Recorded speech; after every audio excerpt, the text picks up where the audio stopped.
Yes, Neil. Maybe you could go over some of the techniques to, if you find your mind wandering from the breath, different ways of different things about the breath you could think about to try to keep your mind on the breath more. Okay, so the question is, or the request, I should say, was to go over the different things we can do to help sustain the attention on the breath. So when you're observing the sensations of the breath, at first it's obvious that there's an in-breath or an out-breath, but what you do is look to become increasingly aware of more details of the cycle of these sensations as they take place. And so to begin with, then you take this in-breath and out-breath and you try to notice as closely as you can, as precisely as you can, when does the in-breath begin and when does it end? When does the out-breath begin and when does it end? And with your goal being to see all four of these points with equal clarity. And for most of us, we'll find that the beginning of the in-breath is usually the clearest and easiest to identify. And the beginning of the out-breath is the next most clear. The end of the in-breath and the end of the out-breath are somewhat more difficult to decide exactly when they're happening. So you set yourself the task of trying to identify those as clearly as possible. Now, in the process of this, you inevitably become aware that there is a pause between the in and out breath and another pause between the out and the in breath. And of course, the end of the in breath is the beginning of that first pause, and the end of the out breath is the beginning of the second pause. So you're sitting there practicing, and as a part of clearly identifying these 4 points in the breath cycle, then these 2 pauses begin to emerge with more and more clarity. Then once that's happened and it begins to be clearer, and you, in order to help you remain focused, to give your mind more to do, more of a challenge to remain engaged, then you can begin to examine the different qualities of the sensations that make up the in-breath and the out-breath. So you begin to observe what is happening between the beginning and the ending of the in-breath. And some certain things will stand out, that the reason that the beginning of the in-breath is so clear is there's a sort of a sensation of impact as the air begins to hit the skin and to maybe hit those delicate hairs in your nose that are affected by the movement of the air.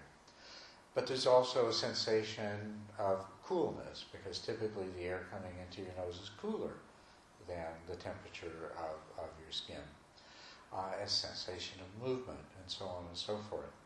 Likewise, with the out-breath, it has its own unique qualities which you can begin to examine and identify. That it's just the opposite. The air coming from deep within your body tends to be warmer than the skin in your nostrils, which is near the outside. You'll notice that the out-breath is it tends to be longer and slower, but the flow isn't always uniform. There's maybe increase and decrease in the amount of pressure or the sense of movement or so and so. So these are other things that you can use to help remain engaged and focused. As time goes by and as you become more skilled at this and the power of your mindful awareness becomes stronger, then you may look for further challenges to keep you fully engaged. before it becomes completely habitual. Now, one of the things that you'll notice is that in staying right on top of these sensations as they're taking place, your focus is in a very short span of time, and you don't have much, or what we might call short-term memory. So you can expand your awareness so that is this in-breath longer or shorter than the last one? And is this out-breath longer or shorter? Is the pause between the in and out-breath longer or shorter than the one between the out and the in-breath? And how do these change over time? So these are all additional things that you can use to engage and monitor your attention. So this is all different degrees of one basic approach to sustaining the attention. This is sustaining the attention through challenging your mind and remaining fully engaged because you're trying to carry out a kind of cognitive perceptual task. There is another thing. There is another approach to helping to sustain your attention on the breath, and this one is equally important. The first one was developing the power of your mindful awareness, because it was forcing the mind to become aware of finer and finer details, and to also be aware of changes that are taking place over time. So this made your mindful awareness much stronger. But this mindful awareness was entirely focused on a sense object, a series of sensations that were being produced. Now, the other approach to helping keep your attention on the breath is the cultivation of introspective mindful awareness. This is where you are examining the mind itself as this process is taking place. So, in the beginning, you might find this a bit challenging to do, but as your practice develops, and hopefully you're all to a point now where you can start doing this, that what this involves initially is every now and then you direct your attention away from just the sensations of the breath to examine the state of your mind, to examine the degree of distractedness that may or may not be present, to examine the degree of dullness that may or may not be present. But as you do this, as I say, initially you're switching from one task to another. But if you move towards that place where you're doing both at once, you're watching the sensations of the breath, and you're also watching the mind at the same time. So your mindful awareness is both introspective and object-oriented at the same time. Now this helps enormously with staying aware, because now if there is some thought that has come up and it is attractive to the mind, you become aware of this attraction. You become aware of the tendency of the mind to be drawn towards this thought, or towards a sound, or towards a bodily sensation. And because you are immediately aware of that, then you know to bring it back. Or you become aware that the perception of the sensations is becoming less clear, and you realize the mind is beginning to develop a very, very subtle state of dullness, and so then you brighten up and clarify more fully the sensations that you're observing. So this is the actually more powerful and in the long term more important way of sustaining your attention. When you get to the fourth stage, where you no longer forget the meditation object and your mind goes wandering, but you still very often have other thoughts or awarenesses that displace the awareness of the sensations of the breath, it is this introspective awareness that is most important. This is what makes you realize before a subtle distraction has become a gross distraction, this is what makes you realize that that process is beginning to happen and allows you to very quickly bring the attention back. Likewise, in dealing with dullness, it allows you to identify dullness before it becomes so strong that it may cause you to start feeling really drowsy and really sluggish. Is that helpful? Yeah. Okay, good. Clear? And Yes. sometimes when you're physically tired or you haven't had enough sleep, the body just wants to go to dullness. Yes. Automatically, it's like, for me, it's been hard to, it never happened in the last class. I never got dullness in the stomach. A little bit, and I keep catching myself, and then I woke myself up. One of the things that we do in this overall process is that we train our mind not to slip into dullness. Dullness is habitual and it's attractive, and it's a nice alternative when the mind gets bored with all of this. But the same as with the tendency of the mind to wander, we can train the mind not to do that. So it is always most important in your practice to counteract dullness whenever it is present, to overcome it. And if you are consistent and if you are persistent whenever dullness develops, then you'll reach that point where it very rarely arises and it very rarely presents a problem. And when it does, it's usually fairly easy to deal with. But it does require that you always, whenever dullness arises, that you make overcoming dullness the focus of your practice until you've succeeded. And the basic procedure for dealing with dullness is to apply an invigorating antidote, an antidote that invigorates the mind. And you always want to apply an antidote that is strong enough to overcome the degree of dullness that's present. How you determine that is if you apply that antidote and you feel yourself very alert, and that alertness lasts for at least several minutes, maybe 5 minutes at the least. Right? So if that happens, then you know that antidote was appropriately matched to the degree of dullness that you were experiencing. And if the dullness returns after 5 or 10 minutes, then and you recognize it quickly enough, then a similar antidote will probably bring you out of it. And then that's what you do. And it doesn't matter if that's your whole practice. It doesn't matter if you spend a whole afternoon and that's all you do is make yourself alert once more, meditate for 5 minutes, recognize dullness, make yourself alert once more, meditate for 5 minutes, recognize dullness. It doesn't matter if that's wonderful, because the time put in doing that is going to pay off, because in the end you are not going to have to you're rarely going to have to deal with dullness as a problem anymore, except maybe when you are very tired, right?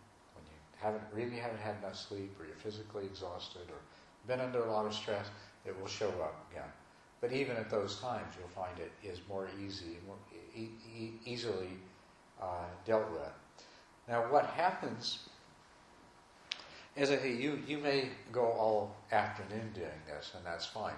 But more likely is what's going to happen is that if you're using a strong enough antidote for the dullness you're experiencing, this will repeat a few times, and then suddenly you're going to find yourself wide awake, and you're going to stay wide awake for the rest of the set.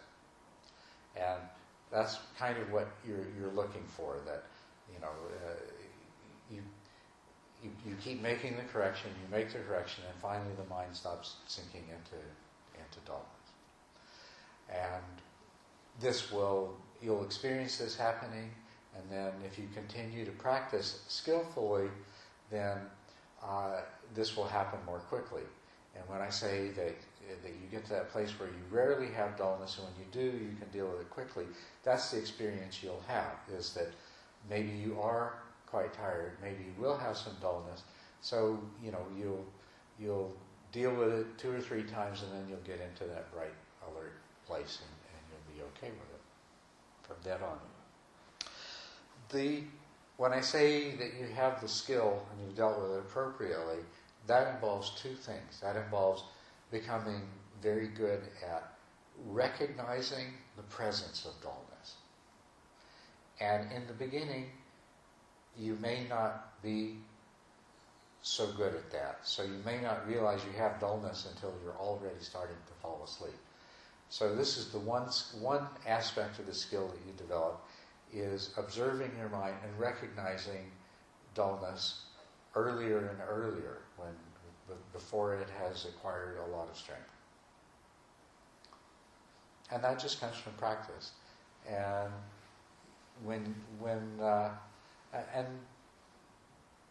spoke earlier about introspective awareness, examining your mind to see if dullness is present, it's what you're doing is you're kind of asking yourself the question: is the vividness with which I'm able to perceive the sensations of the breath as good as it normally is, or has it lost some of that vividness and sharpness and clarity? And then you realize that there's some dullness there. The second skill is, of course, this deciding how strong of an antidote to the dullness that you need. If the dullness is very, very subtle, if you've noticed it very early, when it's just you just lost the edge that you had in your awareness, then it's enough to just take a moment, expand your awareness to your whole body, listen to the sounds that are taking place, be present in your larger environment for a few minutes, and then refocus. And that's enough to invigorate your mind. If the dullness is a little bit stronger than that, but still quite subtle, it can be enough to just simply open your eyes and meditate with your eyes open. That will be enough to invigorate the mind. When it is stronger than that, you'll need to do something to, like the method of taking several deep breaths and letting them out slowly, or tensing the muscles and releasing them. And when you do that, you'll feel yourself wake up. You'll feel yourself become alert. But what's important is how long that alertness lasts for. You know, here I am, I'm awake, and then within a few seconds you feel yourself sinking again. Then that wasn't enough. You need something stronger. The next strongest thing that you can do is to stand up. And so if you're doing this in the group, stand up very, very quietly, but stand up, meditate for a little while standing up. And one thing's for sure, you won't fall asleep standing up. And meditating standing up is not nearly as comfortable as sitting down. So as a matter of fact, you probably won't have any dullness at all. So do that for a little while, and then sit down and see how it goes. See if you're fully awake and alert. If you have this problem of dullness when you're meditating at home or under circumstances where you're not going to disturb somebody else, you might do walking meditation. When if you're feeling really, really sleepy, get up and do walking meditation for a little while. Or even in the most extreme case, go and splash some cold water in your face and then do some walking meditation. And then meditate standing up for a few minutes. And then meditate sitting down and see how you are. But you see, the idea is do whatever is necessary to bring yourself fully out of that state of dullness, at least for a period of several minutes. Yes? And you said you would also meditate sitting down in a chair? Yes. You say that it's not always necessary to be... Yeah, absolutely nothing at all wrong with meditating sitting on a chair. You can meditate lying down, standing up, sitting, walking, and in terms of sitting, you can sit in full lotus, half lotus, cross-legged, Burmese style with one leg in front of each other. You can meditate sitting on a bench, meditate sitting on a chair, meditate sitting on a couch. Doesn't really matter. There's nothing magic about sitting on the floor, on a cushion, cross-legged. It does have advantages, but no magic.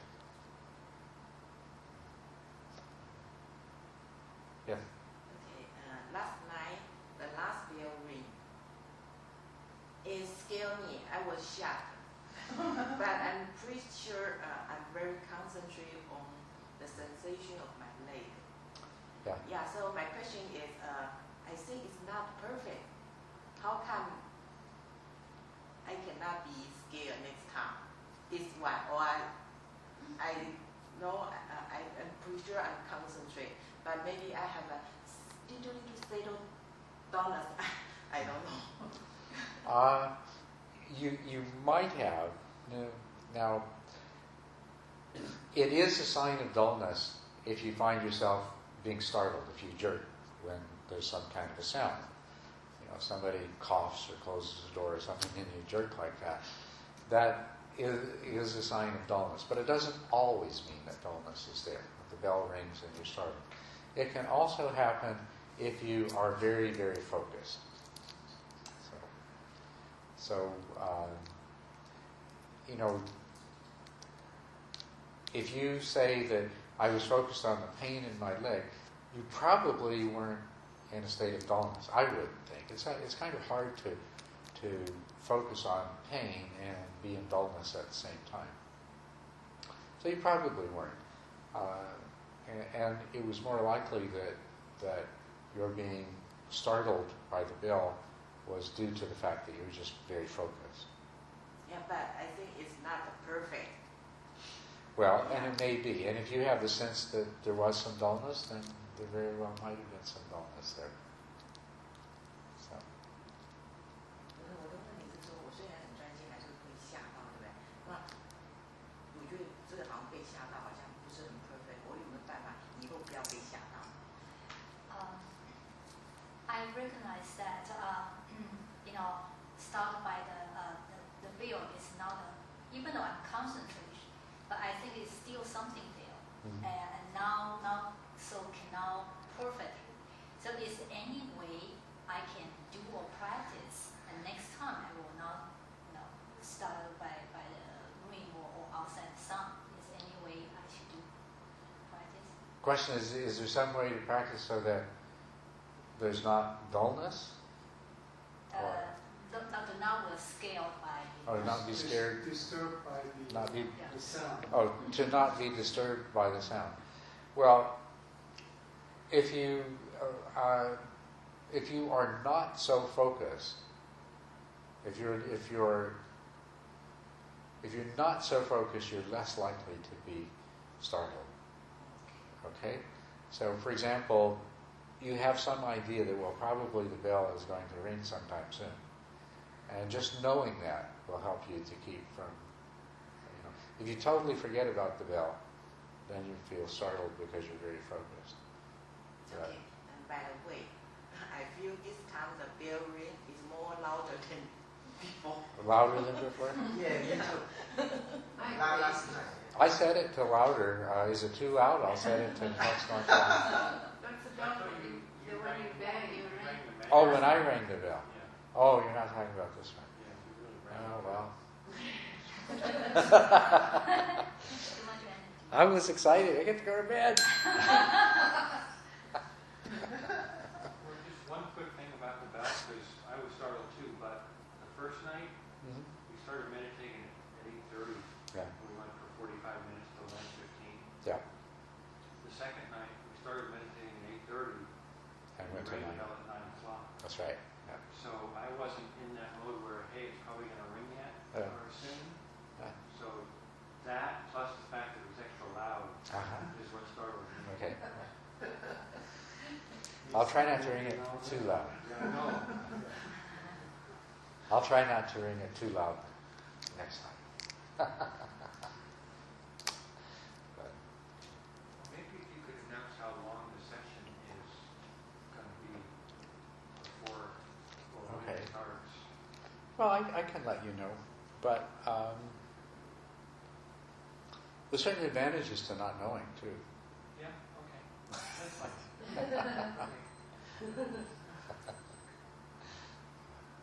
Sure. It's interesting how the body conditions itself so fast to, like, when is the bell going to ring? Because my body's already, like, kind of knows 10 minutes before it's going to ring, you know? Yeah. You know, my body's like ready to. Yeah. It's very interesting. We have this kind of internal clock, and before I had this timer, I used to just have a watch, and then I would ring the bell when time for the sit was over. And I'd done it so much that, it's like I wouldn't even think about, and then the thought would come into my mind, better check what time it is, and I'd look, and it would be like always maybe 2-3 minutes just before it was. So we have an amazing internal clock.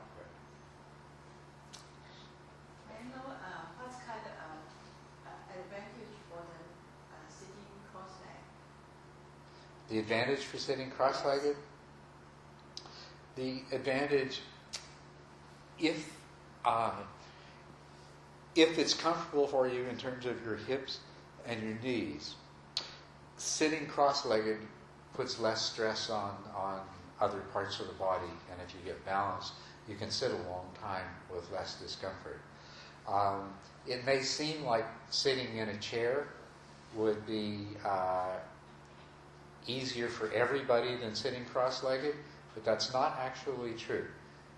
Sitting in a chair is easier than sitting cross-legged for some people, but for most people you can sit longer. You can sit 3-4 hours cross-legged, and if you sit in a chair, you can't sit as long. I can't sit in a chair I can sit in a chair for maybe 2 hours, and then my back really becomes sore.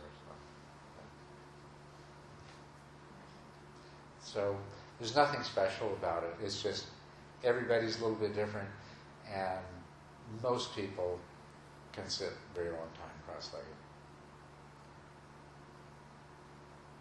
What about full lotus? It seems like it's a big deal to sit. What's what that? about sitting in full lotus? Buddha sitting full lotus. It seems like so many accomplished people. Well, if you can sit in full lotus, which unless you start doing yoga when you're fairly young and practicing sitting in a full lotus, it's unlikely you're going to. Most people, they haven't done that, can't sit in full lotus by the time they're 25 or 30. Or you probably have to have very skinny legs. And probably have to have very skinny legs. Yeah. Yeah. The advantage of a full lotus is that it locks your body, and it actually creates this curve. When you're in the full lotus, it creates just the right curvature of your spine, and so that's why it's the most stable of all positions. But there's very few people that can really sit in full lotus. So, but it doesn't matter. You could hang from your ankles from a branch of a tree and meditate. If that was most comfortable, and it wouldn't make any difference to the meditation. The position you're in affects your body, not your mind. But the state your body is in, that affects your mind. So, When I sit, I have to, every so often, and you mentioned this at the 3-day camp, kind of do this, re-arch my back. yes, there is a natural tendency as you become concentrated for your body to move forward. You become aware of it, and you just straighten it up. By the way, with regard to dullness, another thing that is very helpful whenever you are experiencing dullness, you might find that your neck is bending and your head is going forward. And if you just straighten your head up, that will help to make you more alert. But you said not to move. What's that? Well, okay. I'll have to change it. Okay. When you say, try not to move, except for straightening up if you find that you're starting to slump forward. Or if you find you're falling over to one side, you can move. But, So it's okay to kind of like the rest of my body is fine, but I see like it's starting. I see myself going a little bit like this, and then I stay there for a long time because you said not to move. well, now one thing about these things is what you'll find when you become very concentrated, your perception of your body becomes distorted. Okay? So you'll be sitting there and you'll feel like you're like this. And so you'll say, oh, I better do something. And then you go and straighten yourself up and you find, oh, I was already straight. There's really no place to go. So it was just this illusion that you were falling over. Yeah, I'm experiencing it today. Yeah. And so when you recognize that that's happening, it's actually unusual for a person to fall over to one side or another. If you start out sitting straight, if your arms are even, your shoulders are even, your hands are even, you're probably not going to move. You're probably really not going to slump to one side or another. But as you become very focused and concentrated, there is a tendency that you'll start gradually moving forward. And not long ways, but at some point, after you've been sitting for 45 minutes, you might find that you're kind of like this, and you definitely need to straighten up again. My neck gets sore because my head's like hanging there. Well, and if you find that that's happening to a great degree and it's making your neck sore, just every now and then check your body to make sure whether you need to. It's not a problem to take half of a second away from your meditation. You can time it to do it between the end of one out breath and the beginning of the next in breath. Check in and say, okay, yep, straighten out, on with the breathing. Is it, like sometimes I feel like to make my neck not hurt, I have to kind of like look like up a little bit, but then I open my eyes and I'm not looking as up as I thought I was. But Yeah. like is looking up slightly a problem? No. Looking up is a problem if it puts your head in a position that makes your neck sore and uncomfortable. Oh, okay. But if your head is balanced on your spine, then that's fine. That's I have a big head. yeah. So, in this Buddha image here, you'll see that his head is his head is straight, but it's a bit forward, right? And that's a position that a lot of people, if you look around when people are sitting meditation, they'll start out like this, and they'll slump forward, but they'll tilt their head back. It's just the body keeping itself in balance. If you do slump forward a little bit, if your head was still, if you kept your head straight and you just slump forward like that, then that does create a stress on your neck, like you're finding. And if you correct for it without leaning back and you just straighten your head up, well, then you're in this position. None of this matters. It's just, be stable and comfortable. And if you find that some shift has happened, make a correction for it. At the temple, they tell us to tuck our chin in. But I'm not quite sure what that means, but Yeah, it means to straighten up your head and yeah. Well, like I say, you could train yourself to meditate in all kinds of positions, and some people might believe that they're very important, but personally, I think that most of these little things are secondary to what we're trying to do, and of course, some things obviously work better than others, but we're all not exactly the same. And so you find what works best for you. And if you can sit for 3 hours, and if you become enlightened and somebody comes along and says, you're no good because you're sitting wrong, you say, what do you say then? You say, by gosh, I guess, I've been doing it wrong all this time. Oh, well. But it takes a long time to develop all the back muscles, doesn't it? Just to sit. It takes a certain amount of sitting for your body to learn just the right amount of tension and, keep you in a good position. Like anything else. I think we should probably have lunch. So thank you, and have a good afternoon practice.